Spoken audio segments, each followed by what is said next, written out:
Segundo dia pensando sobre meu propósito. Um tema para reflexão: não sou um acidente. Um versículo para memorizar: eu sou seu Criador. Você estava sob os meus cuidados mesmo antes de nascer. Isaías capítulo 44, versículo 2. Uma pergunta para meditar. Tendo a consciência de que Deus me criou de forma exclusiva, que áreas da minha personalidade, formação e aparência física tenho tido dificuldade em aceitar? Terceiro, o que dirige sua vida? Percebi que o que faz os homens correrem atrás do sucesso é a inveja.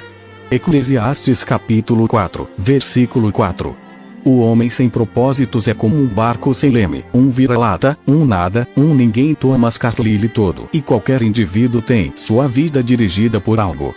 A maioria dos dicionários define a palavra dirigir como guiar, controlar, direcionar.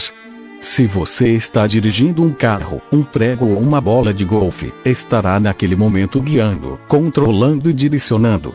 Qual a força que dirige sua vida? Neste exato momento, você pode estar sendo dirigido por um problema, por pressão ou por um prazo limitado. Você pode estar sendo dirigido por uma lembrança dolorosa, um temor pungente ou uma crença inconsciente. Existem centenas de circunstâncias, valores e emoções que podem dirigir sua vida. Eis aqui 5 dos mais comuns. Muitos são dirigidos pela culpa. Tais pessoas passam a vida inteira fugindo do remorso e ocultando sua vergonha. Pessoas dirigidas pela culpa são manipuladas por suas lembranças. Elas permitem que seu passado controle seu futuro. Elas frequentemente culpam a si mesmas por sabotarem o próprio sucesso. Quando Caim pecou, sua culpa o fez cair da presença de Deus, e Deus disse: você será um fugitivo errante pelo mundo. Isso descreve a maioria das pessoas hoje em dia, perambulando pela vida, sem propósito. Somos produto de nosso passado, mas não temos de ser prisioneiros dele. O propósito de Deus não é restringido pelo seu passado.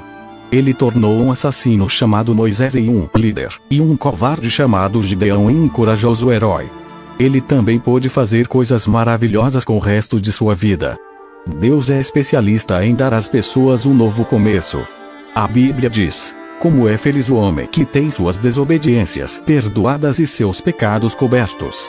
2. Muitos são dirigidos pelo rancor e pela raiva. Eles se apegam a mágoas, sem jamais superá-las. Em vez de aliviarem sua dor, através do perdão, revivem-na de contínuo em sua mente. Algumas pessoas dirigidas pelo rancor se fecham e interiorizam sua raiva, enquanto outras explodem sobre os outros. Ambas as reações são perniciosas e não trazem nenhum benefício. O rancor sempre machuca mais a você que a pessoa que trouxe tal indignação. Enquanto aquele que o ofendeu provavelmente esqueceu o insulto e seguiu com sua vida, você continua angustiado em sua dor, perpetuando o passado. Ouça: os que o magoaram no passado não podem continuar a magoá-lo, a menos que você se agarre à dor através do rancor. O que passou, passou. Nada poderá mudar o passado. Você apenas machuca a si mesmo com sua amargura. Para seu próprio bem, aprenda com o passado e então afaste-se dele. A Bíblia diz: ficar desgostoso e amargurado é loucura, é falta de juízo, que leva à morte. Muitos são dirigidos pelo medo. Seus temores são provavelmente o resultado de experiências traumáticas e de expectativas ilusórias, do crescimento em um lar extremamente severo ou mesmo de predisposição genética. Independentemente do que tenha causado tal situação, pessoas dirigidas pelo medo com frequência perdem grandes oportunidades por terem medo de correr riscos. Em vez disso, elas se comportam de maneira cautelosa, evitando riscos e tentando manter a situação vigente. O medo é a autoimposição de um cárcere que o impedirá de se tornar o que Deus pretende que você seja. Você tem de agir contra isso, com as armas da fé e do amor. A Bíblia diz: no amor não há medo. Ao contrário, o perfeito amor expulsa o medo, porque o medo supõe castigo. Aquele que tem medo não está aperfeiçoado no amor. Muitos são dirigidos pelo materialismo. Seu desejo de adquirir se torna o único objetivo na vida.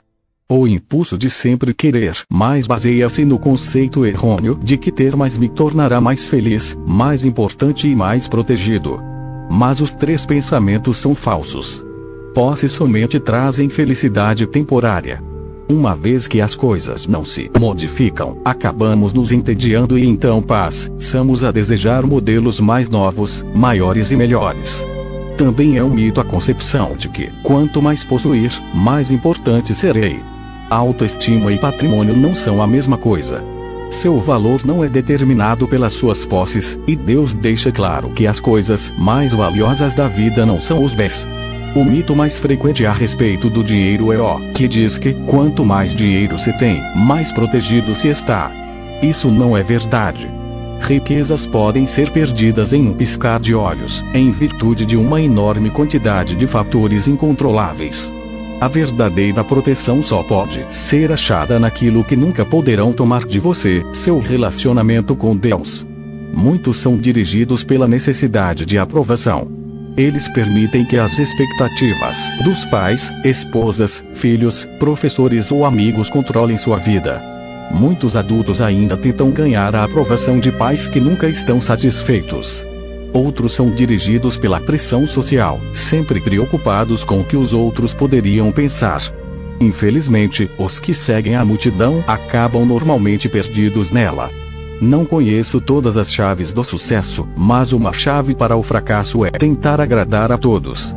Ser controlado pelas opiniões dos outros é uma forma segura de deixar de lado os propósitos de Deus para a sua vida. Jesus disse: ninguém pode servir a 2 senhores. 5 Existem outras influências que podem dirigir sua vida, mas todas levam ao mesmo impasse: potencial não aproveitado, estresse desnecessário e uma vida não realizada. Esta jornada de 40 dias mostrará como ter uma vida dirigida por propósitos, uma vida guiada, controlada e direcionada pelos propósitos de Deus. Nada é mais importante do que conhecer os propósitos de Deus para a sua vida, e nada pode compensar o prejuízo de não conhecê-los. Nem o sucesso, nem as riquezas, nem a fama, nem os prazeres. Sem um propósito, a vida é um movimento sem sentido, uma atividade sem direção e acontecimentos sem motivo. Sem um propósito, a vida é trivial, mesquinha e inútil.